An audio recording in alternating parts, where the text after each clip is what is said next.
नमस्कार दोस्तों, मैं संतोष पटेल स्वागत करता हूं आपके अपने YouTube चैनल डिजिटल भंडार पर। आज की वीडियो में हम CPCT एग्जाम जनवरी 2023 के लिए कंप्यूटर से संबंधित कुछ इंपॉर्टेंट क्वेश्चंस को समझने वाले हैं। यह हमारा CPCT एग्जाम जनवरी 2023 के लिए पार्ट नंबर 10 है। इस वीडियो में हम CPCT एग्जाम के लिए और सभी कॉम्पिटिटिव एग्जाम के लिए कंप्यूटर से संबंधित कुछ इंपॉर्टेंट क्वेश्चन को समझने वाले हैं। यह सभी वही क्वेश्चन हैं जो पहले भी CPCT के एग्जाम में या किसी ना किसी कॉम्पिटिटिव एग्जाम में पूछे जा चुके हैं। तो चलिए शुरुआत करते हैं आज की वीडियो का। देखते हैं आज का हमारा पहला क्वेश्चन क्या है। पहला क्वेश्चन हमसे पूछा गया है, निम्नलिखित में से कौन असेंबली लैंग्वेज में लिखे गए प्रोग्राम को मशीन कोड में ट्रांसलेट करता है। निम्नलिखित में से कौन असेंबली लैंग्वेज में लिखे गए प्रोग्राम को मशीन कोड में ट्रांसलेट करता है। यह क्वेश्चन कोडिंग से संबंधित है, प्रोग्रामिंग से संबंधित है।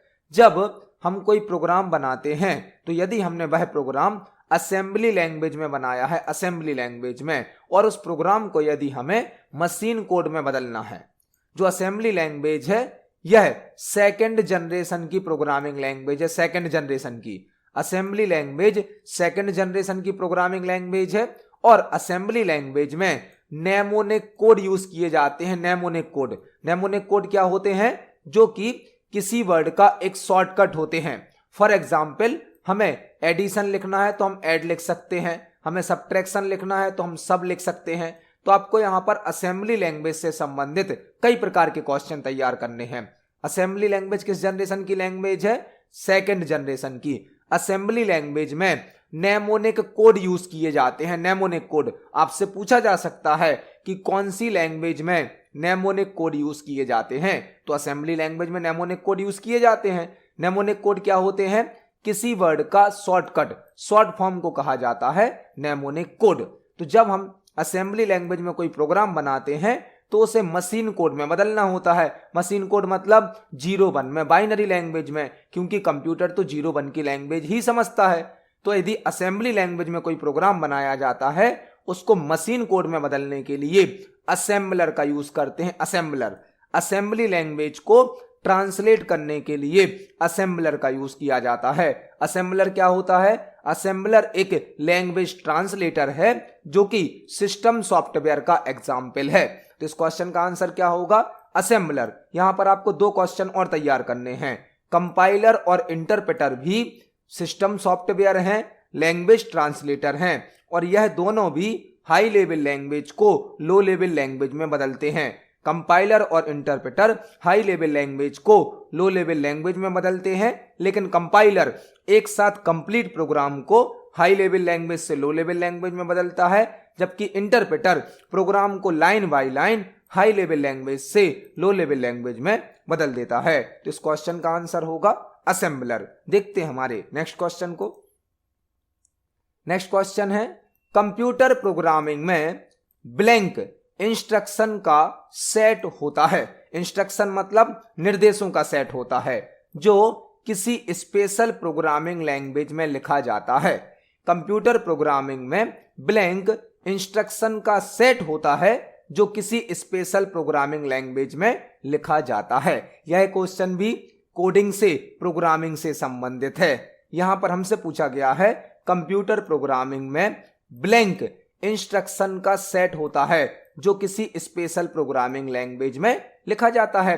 जब हम कोई कोडिंग करते हैं, कोई प्रोग्रामिंग करते हैं, कोई प्रोग्राम बनाते हैं तो उसमें मल्टीपल इंस्ट्रक्शन होते हैं। इंस्ट्रक्शन मतलब निर्देश होते हैं।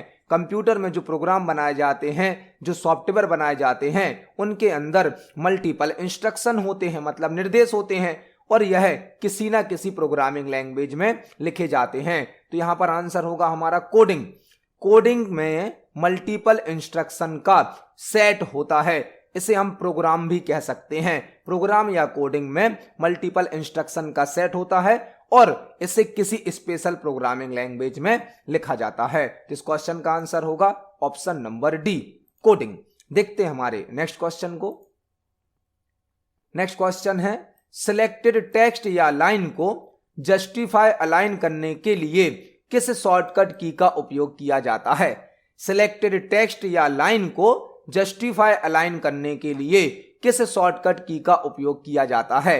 यह क्वेश्चन अलाइनमेंट से संबंधित है, अलाइनमेंट से संबंधित। आप देख सकते हैं सीपीसीटी के पेपर में अलाइनमेंट से संबंधित क्वेश्चन पूछा गया था। अभी जो नवंबर में सीपीसीटी का एग्जाम हुआ है उसमें यह सभी क्वेश्चन आए थे।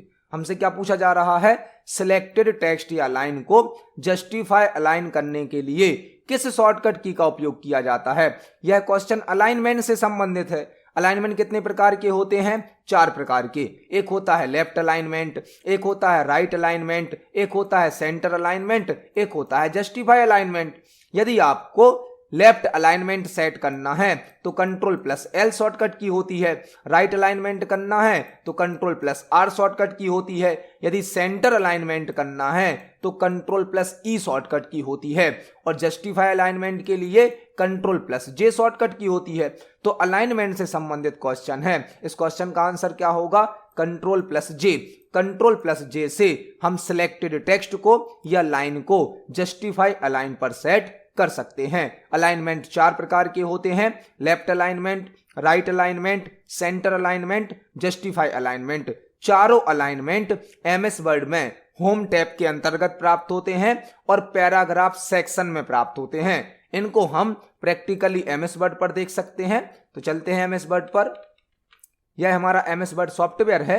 यहां पर आप देख सकते हैं होम टैब में पैराग्राफ सेक्शन के अंदर 4 प्रकार के अलाइनमेंट होते हैं, left alignment, centre alignment, right alignment, justify alignment. चारों अलाइनमेंट की अपनी अलग अलग शॉर्टकट की भी होती है।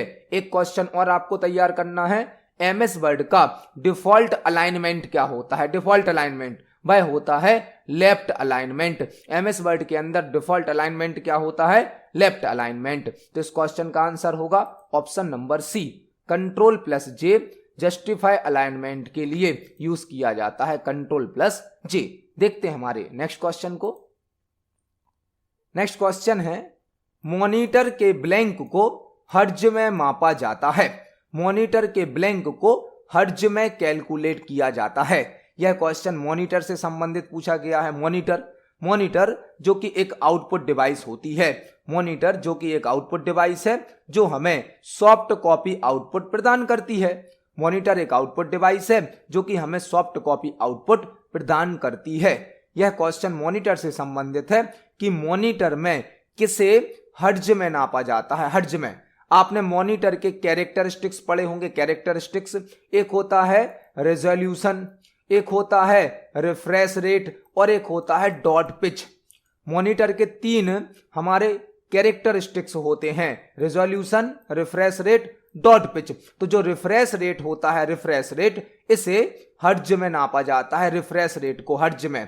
रिफ्रेश रेट क्या होता है, जो हमारी मॉनिटर स्क्रीन होती है इस पर हमें जो भी ऑब्जेक्ट शो किया जाता है वह 1 सेकंड में कई बार रिफ्रेश होता है। रिफ्रेश होता है मतलब उसको कई बार स्क्रीन पर बनाया जाता है, कई बार मिटाया जाता है। 1 सेकंड के अंदर वह कहलाता है रिफ्रेश रेट। तो मॉनिटर के रिफ्रेश रेट को हर्ट्ज में नापा जाता है। और जो मॉनिटर का रिजोल्यूशन होता है इसे नंबर ऑफ पिक्सल में नापा जाता है, पीपीआई में नापा जाता है। तो इस क्वेश्चन का आंसर क्या होगा, ऑप्शन नंबर बी। मॉनिटर के रिफ्रेश रेट को हर्ट्ज में नापा जाता है। देखते हैं हमारे नेक्स्ट क्वेश्चन को।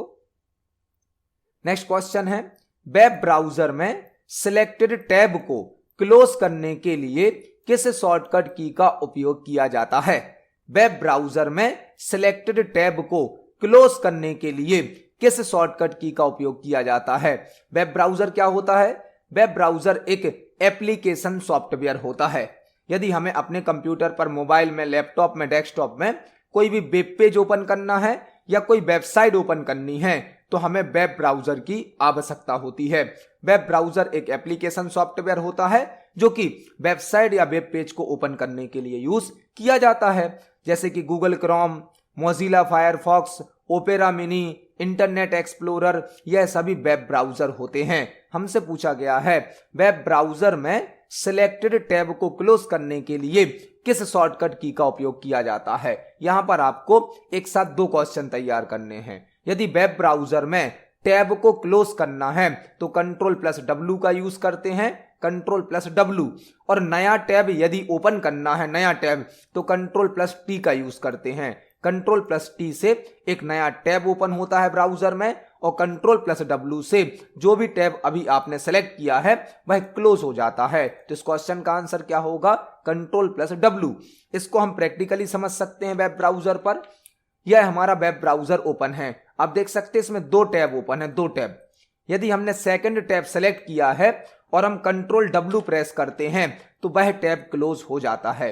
Ctrl+W से जो भी टैब अभी सेलेक्ट है वह क्लोज हो जाता है, और Ctrl+T को प्रेस करने पर एक नया टैब ओपन हो जाता है। तो वेब ब्राउजर में Ctrl+T से नया टैब ओपन होता है और Ctrl+W से सिलेक्टेड टैब को हम क्लोज कर सकते हैं।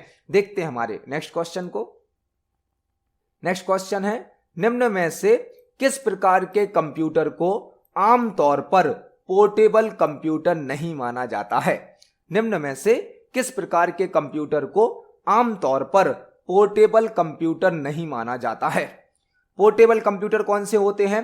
पोर्टेबल कंप्यूटर वह होते हैं जिन्हें हम एक स्थान से दूसरे स्थान पर आसानी से ले जा सकते हैं, जिन्हें हम कैरी कर सकते हैं, जैसे कि लैपटॉप, टैबलेट, स्मार्टफोन। यह सभी ऐसे कंप्यूटर होते हैं जो पोर्टेबल कंप्यूटर हैं। पोर्टेबल मतलब जिनको आसानी से एक स्थान से दूसरे स्थान पर ले जाया जा सकता है, मतलब कैरी किया जा सकता है। हमसे पूछा गया है निम्न में से किस प्रकार के कंप्यूटर को आमतौर पर पोर्टेबल कंप्यूटर नहीं माना जाता है? तो लैपटॉप तो पोर्टेबल है, टैबलेट भी पोर्टेबल है, पीडीए मतलब पर्सनल डिजिटल असिस्टेंट, यह भी पोर्टेबल कंप्यूटर है जिसे हम हाथ में लेकर यूज कर सकते हैं, जिसे हम जैसे कि स्मार्टफोन है, टैबलेट है, यह सभी पीडीए के एग्जाम्पल हैं। यहां पर जो हमारा आंसर होगा भाई क्या होगा? Super computer.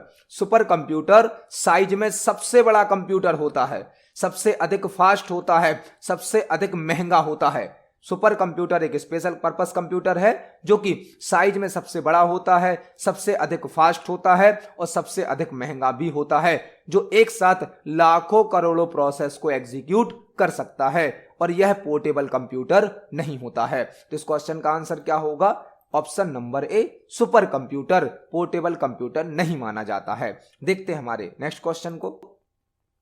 नेक्स्ट क्वेश्चन है, यूआरएल का फुल फॉर्म क्या होता है? यूआरएल का फुल फॉर्म क्या होता है? यह क्वेश्चन भी सीपीसीटी के पेपर में आया है। नवंबर में जो एग्जाम हुआ है उसमें यह क्वेश्चन आया है। आप देख सकते हैं सीपीसीटी के पेपर में इजी क्वेश्चन भी आते हैं, ऐसा नहीं है कि केवल टफ क्वेश्चन आते हैं। सीपीसीटी में जो 52 नंबर का आपका कंप्यूटर आता है 52 मार्क्स का, उसमें यदि आप ध्यान से देखें, आप पुराने पेपर को देखें, हमारे पुराने वीडियोस को समझें, तो आपको पता चलेगा कि जो 52 क्वेश्चन कंप्यूटर के आते हैं उसमें से लगभग 25-30 क्वेश्चन ऐसे होते हैं जो हर पेपर में रिपीट हो रहे हैं। यदि आपने हमारे पुराने वीडियोस को पढ़ा है, ऐसा नहीं है कि आप केवल जनवरी वाले वीडियोस को ही पढ़ें, क्योंकि पेपर में कुछ नए क्वेश्चन तो आएंगे, कुछ नए क्वेश्चन आपको मिलेंगे, लेकिन पेपर में जो 52 क्वेश्चन आते हैं कंप्यूटर के, उसमें से लगभग 25-30 क्वेश्चन ऐसे होते हैं जो ऑलरेडी पहले भी पेपर में आ चुके हैं। और सरल क्वेश्चन भी आते हैं, मीडियम लेवल के क्वेश्चन भी आते हैं, टफ क्वेश्चन भी आते हैं। हमें केवल अच्छे से तैयारी करनी है, रेगुलर तैयारी करनी है, और हमें हर लेवल के क्वेश्चन को पढ़ना है। अब देख सकते हैं कितना बेसिक क्वेश्चन आया है। हमने इसके पहले भी एक क्वेश्चन देखा था अलाइनमेंट से संबंधित। तो पेपर में सरल क्वेश्चन भी आते हैं, टफ क्वेश्चन भी आते हैं। बस आपको रेगुलर तैयारी करनी है, आपका एग्जाम आसानी से क्वालिफाई हो जाएगा। यहां पे हमसे क्या पूछा गया है? यूआरएल का फुल फॉर्म क्या होता है? यूआरएल मतलब किसी वेब पेज का या किसी वेबसाइट का एड्रेस होता है। जब भी हम इंटरनेट पर कोई वेबसाइट ओपन करते हैं, कोई वेब पेज ओपन करते हैं, तो उसका एक एड्रेस होता है, उसका एक पता होता है, उसे कहा जाता है यूआरएल। और यूआरएल का फुल फॉर्म क्या होता है? Uniform resource locator. Uniform resource locator, URL का फुल फॉर्म होता है यूनिफॉर्म रिसोर्स लोकेटर। यहां पर आपको एक क्वेश्चन और तैयार करना है। कई बार पेपर में पूछ लिया जाता है किसी वेब पेज को किसके द्वारा यूनिकली आइडेंटिफाई किया जाता है? किसी भी वेब पेज को उसके यूआरएल के द्वारा यूनिकली आइडेंटिफाई किया जाता है, मतलब यूआरएल के द्वारा किसी वेब पेज को पहचाना जाता है। तो इस क्वेश्चन का आंसर क्या होगा? Option number B. देखते हैं हमारे नेक्स्ट क्वेश्चन को। नेक्स्ट क्वेश्चन है www को किस ईयर में बनाया गया था? www को किस ईयर में बनाया गया था? www से संबंधित कई प्रकार के क्वेश्चन पेपर में बन जाते हैं। यह पेपर के लिए एक इंपॉर्टेंट टॉपिक है। आपको यहां पर सबसे पहले www का फुल फॉर्म याद करना है, जो कि होता है world wide web. World wide web, इसे शॉर्ट में W3 भी कहा जाता है, और W3 का फुल फॉर्म भी क्या होगा? World wide web. www को टिम बर्नर्स ली के द्वारा बनाया गया है। टिम बर्नर्स ली के द्वारा www को टिम बर्नर्स ली ने बनाया है, और इसे सन 1989 में बनाया गया था। सन 1989 में, 1989 में। तो यहां पर हमने www से संबंधित 3-4 क्वेश्चन को तैयार किया। इस क्वेश्चन का आंसर है ऑप्शन नंबर डी। देखते हैं हमारे नेक्स्ट क्वेश्चन को।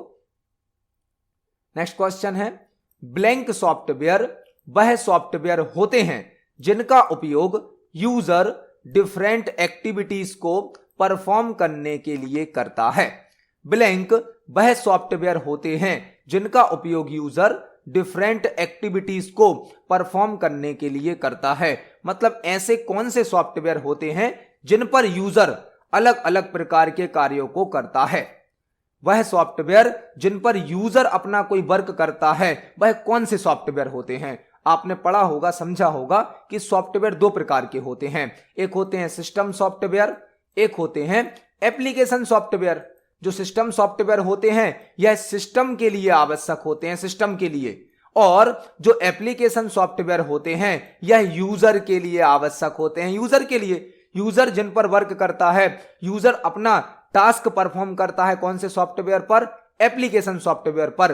जबकि सिस्टम के लिए कौन से सॉफ्टवेयर आवश्यक होते हैं? System software. जैसे कि आप अपने मोबाइल में एंड्रॉयड ऑपरेटिंग सिस्टम यूज करते हैं, एंड्रॉयड ऑपरेटिंग सिस्टम। तो एंड्रॉयड क्या है? एक सिस्टम सॉफ्टवेयर है। जब आपने मोबाइल खरीदा था तो आपको पहले से ऑपरेटिंग सिस्टम उसमें डाल के दिया गया, वह एक सिस्टम सॉफ्टवेयर है। जब आपने मोबाइल परचेस किया तो आपने उस पर अपनी आवश्यकता अनुसार कई प्रकार के ऐप इंस्टॉल कर लिए। जो ऐप आप चलाते हैं, अपना टास्क परफॉर्म करते हैं, वह है एप्लीकेशन सॉफ्टवेयर। जैसे कि कंप्यूटर के अंदर MS word, Excel, PowerPoint, यह सभी एप्लीकेशन सॉफ्टवेयर हैं। जो कि विंडोज ऑपरेटिंग सिस्टम है, वह हमारा सिस्टम सॉफ्टवेयर है। तो वह सॉफ्टवेयर जो यूजर के लिए आवश्यक होते हैं, जिन पर यूजर अपनी एक्टिविटीज को परफॉर्म करता है, वह कहलाते हैं एप्लीकेशन सॉफ्टवेयर। और ऐसे सॉफ्टवेयर जो कंप्यूटर के लिए जरूरी होते हैं, सिस्टम के लिए जरूरी होते हैं, जिनके बिना कंप्यूटर सिस्टम ऑन नहीं हो सकता, वह कहलाते हैं सिस्टम सॉफ्टवेयर, जैसे कि ऑपरेटिंग सिस्टम। तो इस क्वेश्चन में हमसे पूछा गया था ब्लैंक सॉफ्टवेयर वह सॉफ्टवेयर होते हैं जिनका उपयोग यूजर डिफरेंट एक्टिविटीज को परफॉर्म करने के लिए करता है, वह कहलाते हैं एप्लीकेशन सॉफ्टवेयर। तो इस क्वेश्चन का सही आंसर है ऑप्शन नंबर बी। देखते हैं हमारे नेक्स्ट क्वेश्चन को। नेक्स्ट क्वेश्चन है ब्लैंक का उपयोग प्राइवेट नेटवर्क को आउटसाइड अटैक से प्रोटेक्ट करने के लिए किया जाता है। ब्लैंक का उपयोग प्राइवेट नेटवर्क को आउटसाइड अटैक से प्रोटेक्ट करने के लिए किया जाता है। यह क्वेश्चन इंफॉर्मेशन सिक्योरिटी से, साइबर सिक्योरिटी से या कंप्यूटर नेटवर्क से पूछा गया है। ब्लैंक का उपयोग प्राइवेट नेटवर्क को आउटसाइड अटैक से प्रोटेक्ट करने के लिए किया जाता है। यह क्वेश्चन आपसे इस प्रकार भी पूछा जा सकता है कि नेटवर्क को अनऑथराइज्ड एक्सेस से, नेटवर्क को अनऑथराइज्ड एक्सेस से प्रोटेक्ट करने के लिए किसका उपयोग किया जाता है। तो यदि हमें अपने नेटवर्क को, अपने कंप्यूटर को आउटसाइड अटैक से बचाना है या अनऑथराइज्ड एक्सेस से बचाना है, तो हमें फायरवॉल का यूज करना होता है। फायरवॉल क्या होता है? फायरवॉल हार्डवेयर और सॉफ्टवेयर का कॉम्बिनेशन होता है, जो कि नेटवर्क को अनऑथराइज्ड एक्सेस से या आउटसाइड अटैक से प्रोटेक्ट करता है। तो इस क्वेश्चन का सही आंसर क्या हो जाएगा? Option number A, firewall. देखते हैं हमारे नेक्स्ट क्वेश्चन को। नेक्स्ट क्वेश्चन है एक ब्लैंक डिजिटल इमेज या ग्राफिक्स की सबसे छोटी इकाई या यूनिट है जिसे डिजिटल डिस्प्ले डिवाइस पर प्रदर्शित किया जा सकता है। एक ब्लैंक डिजिटल इमेज या ग्राफिक्स की सबसे छोटी इकाई है या यूनिट है जिसे डिस्प्ले डिवाइस पर प्रदर्शित किया जाता है। आपको यहां पर यह समझना होगा कि जो भी इमेज या ग्राफिक्स हमें स्क्रीन पर शो किए जाते हैं वह पिक्सल से बने होते हैं। पिक्सल मतलब डॉट से मिलकर बने होते हैं। स्क्रीन पर जब भी कोई इमेज या ग्राफिक्स हमें शो किया जाता है, बनाया जाता है, तो वह किससे बना होता है? डॉट से। डॉट मतलब पिक्सल से। तो जब भी स्क्रीन पर या किसी डिस्प्ले डिवाइस पर कोई भी ऑब्जेक्ट बनता है, कोई इमेज बनती है, कोई ग्राफिक्स बनता है, तो वह बहुत सारे पिक्सल से बनता है, डॉट से बनता है। तो इस क्वेश्चन का आंसर क्या हो जाएगा? Option number B. एक पिक्सल डिजिटल इमेज या ग्राफिक्स की सबसे छोटी यूनिट है जिसे डिजिटल डिस्प्ले डिवाइस पर प्रदर्शित किया जा सकता है। तो पिक्सल इस क्वेश्चन का आंसर होगा। आपको एक क्वेश्चन और तैयार करना है कि पिक्चर की या ग्राफिक्स की सबसे छोटी यूनिट क्या होती है? वह भी होती है पिक्सल, क्योंकि कोई भी ग्राफिक्स या इमेज या कोई भी ऑब्जेक्ट जब स्क्रीन पर बनता है तो किसके माध्यम से बनता है? पिक्सल के माध्यम से बनता है। पिक्सल को ही हम रेजोल्यूशन कहते हैं। जब नंबर ऑफ पिक्सल मिल जाते हैं तो वह रेजोल्यूशन बन जाता है। रेजोल्यूशन अधिक होता है तो इमेज की क्वालिटी अच्छी होती है, और यदि रेजोल्यूशन की क्वालिटी कम कर दी जाए, रेजोल्यूशन को कम कर दिया जाए, तो पिक्चर की क्वालिटी खराब हो जाती है। तो इस क्वेश्चन का आंसर होगा ऑप्शन नंबर बी। देखते हैं हमारे नेक्स्ट क्वेश्चन को। नेक्स्ट क्वेश्चन है, ब्लैंक कंटेनर का उपयोग लेजर प्रिंटर में टोनर पाउडर को रखने के लिए किया जाता है। ब्लैंक कंटेनर का उपयोग लेजर प्रिंटर में टोनर पाउडर को रखने के लिए किया जाता है। यह क्वेश्चन प्रिंटर से संबंधित है। प्रिंटर क्या होता है? प्रिंटर एक आउटपुट डिवाइस होती है जो कि हमें हार्ड कॉपी आउटपुट प्रदान करता है। प्रिंटर एक आउटपुट डिवाइस है जो कि हमें हार्ड कॉपी आउटपुट देता है। हार्ड कॉपी आउटपुट मतलब जो कि पेपर पर प्रिंट होता है। लेजर प्रिंटर एक नॉन इंपैक्ट प्रिंटर है। नॉन इंपैक्ट प्रिंटर दो प्रकार के होते हैं, इंपैक्ट और नॉन इंपैक्ट, लेकिन जो लेजर प्रिंटर है यह एक नॉन इंपैक्ट प्रिंटर है। इस प्रिंटर के अंदर ड्राई पाउडर यूज किया जाता है, सूखा पाउडर। लेजर प्रिंटर के अंदर ड्राई पाउडर यूज किया जाता है। इस पाउडर को कहते हैं टोनर। लेजर प्रिंटर के अंदर जो पाउडर यूज होता है उसे क्या कहा जाता है? टोनर। और टोनर को रखने के लिए टोनर कार्ट्रिज का यूज किया जाता है। टोनर कार्ट्रिज, प्रिंटर के अंदर टोनर कार्ट्रिज होती है जिसमें टोनर को या पाउडर को रखा जाता है। तो इस क्वेश्चन का सही आंसर क्या होगा? Option number B. Toner cartridge container का उपयोग लेजर प्रिंटर में टोनर पाउडर को रखने के लिए किया जाता है। यह एक कंटेनर का वर्क करता है जिसके अंदर पाउडर को रखा जाता है। देखते हैं हमारे नेक्स्ट क्वेश्चन को। नेक्स्ट क्वेश्चन है, डेस्कटॉप पब्लिशिंग के लिए आमतौर पर किस प्रिंटर का उपयोग किया जाता है? डेस्कटॉप पब्लिशिंग के लिए आमतौर पर किस प्रिंटर का उपयोग किया जाता है? डेस्कटॉप पब्लिशिंग क्या है? इसे शॉर्ट में डीटीपी भी कहा जाता है। डीटीपी, डेस्कटॉप पब्लिशिंग को शॉर्ट में क्या बोलते हैं? DTP, desktop publishing. जैसे कि बुक पब्लिश करना, न्यूज़पेपर पब्लिश करना, कार्ड पब्लिश करना, बैनर बनाना, यह सभी वर्क क्या कहलाता है? Desktop publishing. और डेस्कटॉप पब्लिशिंग में आमतौर पर किस प्रकार का प्रिंटर उपयोग किया जाता है? तो पब्लिशिंग के वर्क में सबसे अधिक यूज किया जाता है लेजर प्रिंटर का। लेजर प्रिंटर जो कि फास्ट स्पीड में वर्क करता है, एक नॉन इंपैक्ट प्रिंटर है, प्रिंटिंग क्वालिटी इसकी अच्छी होती है। तो पब्लिशिंग के वर्क में जर्नली आमतौर पर लेजर प्रिंटर का यूज किया जाता है। इस क्वेश्चन का आंसर होगा ऑप्शन नंबर ए। देखते हैं हमारे नेक्स्ट क्वेश्चन को। नेक्स्ट क्वेश्चन है, निम्न में से कौन ऑपरेटिंग सिस्टम का कंपोनेंट नहीं है? निम्न में से कौन ऑपरेटिंग सिस्टम का कंपोनेंट या घटक नहीं है? निम्न में से कौन ऑपरेटिंग सिस्टम का कंपोनेंट नहीं है? आपने ऑपरेटिंग सिस्टम के अंतर्गत ऑपरेटिंग सिस्टम के फंक्शन पढ़े होंगे। ऑपरेटिंग सिस्टम क्या है? ऑपरेटिंग सिस्टम एक सिस्टम सॉफ्टवेयर है जो कि हमारे कंप्यूटर सिस्टम का एक मेन सॉफ्टवेयर होता है।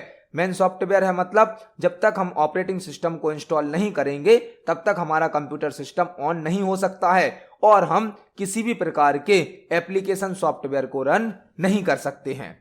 तो ऑपरेटिंग सिस्टम के आपने फंक्शंस पढ़े होंगे, input management, output management, process management, security management, memory management. तो यह सभी तो हमारे ऑपरेटिंग सिस्टम के कंपोनेंट हैं, जैसे कि process management, input output management, memory management. लेकिन सीपीयू मतलब central processing unit operating system का कंपोनेंट नहीं है। यह तो एक हार्डवेयर पार्ट है जो कि हमारे कंप्यूटर सिस्टम की सभी प्रकार की प्रोसेस को एग्जीक्यूट करता है। सीपीयू मतलब प्रोसेसर, जिसे हम सेंट्रल प्रोसेसिंग यूनिट भी कहते हैं। तो इस क्वेश्चन का सही आंसर क्या होगा? Option number C, CPU. देखते हैं हमारे नेक्स्ट क्वेश्चन को। नेक्स्ट क्वेश्चन है, कंप्यूटर पर फाइल्स और डायरेक्टरीज को स्टोर, मैनेज और सेपरेट करने के लिए किसका उपयोग किया जाता है? कंप्यूटर पर फाइल्स, डायरेक्टरीज, डायरेक्टरीज मतलब फोल्डर को स्टोर, मैनेज और सेपरेट करने के लिए किसका उपयोग किया जाता है? यदि आपको कंप्यूटर में फाइलों को रखना है, फोल्डर को रखना है, उनको व्यवस्थित करना है, अलग अलग करना है, तो आप किसका उपयोग करेंगे? कंप्यूटर सिस्टम पर जब बहुत सारी फाइल हो जाती हैं और बहुत सारे फोल्डर हो जाते हैं तो हम उनको व्यवस्थित करने के लिए, स्टोर करने के लिए, अलग अलग करने के लिए डायरेक्टरी का उपयोग करते हैं। डायरेक्टरी मतलब फोल्डर। जब बहुत सारी फाइल हो जाती हैं तो उनको व्यवस्थित करने के लिए, उनको स्टोर करने के लिए, उनको अलग अलग ग्रुप में रखने के लिए हम किसका उपयोग करेंगे? डायरेक्टरी का। डायरेक्टरी मतलब फोल्डर का। वह डायरेक्टरी जो मेन डायरेक्टरी होती है, पहली डायरेक्टरी होती है, उसे कहा जाता है रूट डायरेक्टरी।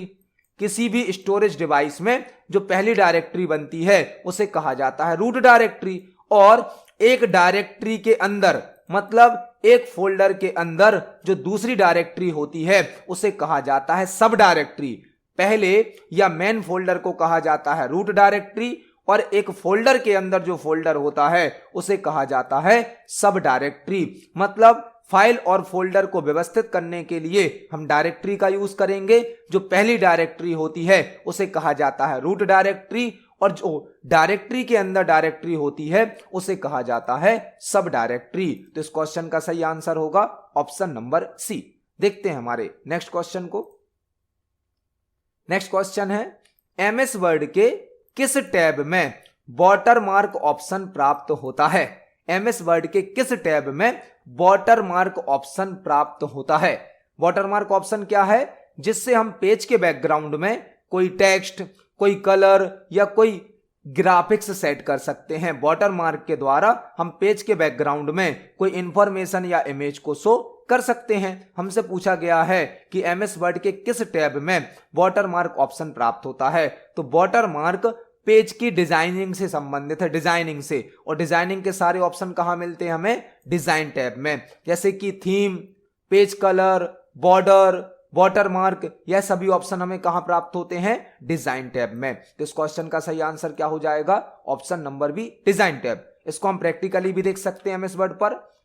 यदि हम एमएस वर्ड में डिजाइन टैब को सिलेक्ट करें तो यहां पर एक ऑप्शन होता है वाटरमार्क, जिसके द्वारा हम पेज में वाटरमार्क ऐड कर सकते हैं। यहां पर कुछ प्री डिफाइंड वाटरमार्क होते हैं, इसके अलावा हम यूजर डिफाइंड वाटरमार्क भी सेट कर सकते हैं। तो इस क्वेश्चन का आंसर होगा ऑप्शन नंबर बी। देखते हैं हमारे नेक्स्ट क्वेश्चन को। नेक्स्ट क्वेश्चन है, पावर पॉइंट स्लाइड में टेक्स्ट ऐड करने के लिए निम्न में से किसका उपयोग किया जाता है? पावर पॉइंट स्लाइड में टेक्स्ट ऐड करने के लिए निम्न में से किसका उपयोग किया जाता है?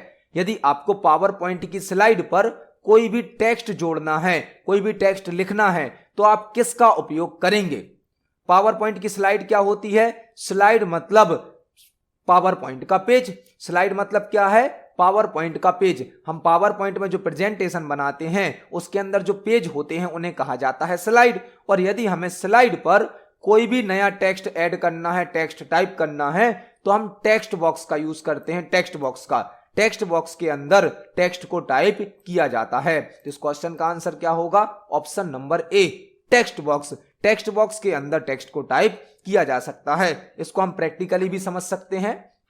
फॉर एग्जाम्पल हमारी यह प्रेजेंटेशन है, पावर पॉइंट प्रेजेंटेशन, तो आप देख सकते हैं यहां पर यह टेक्स्ट बॉक्स बनाए गए हैं। इन टेक्स्ट बॉक्स के अंदर हमने टेक्स्ट को टाइप किया है। आप टेक्स्ट बॉक्स को कहां से ऐड कर सकते हैं?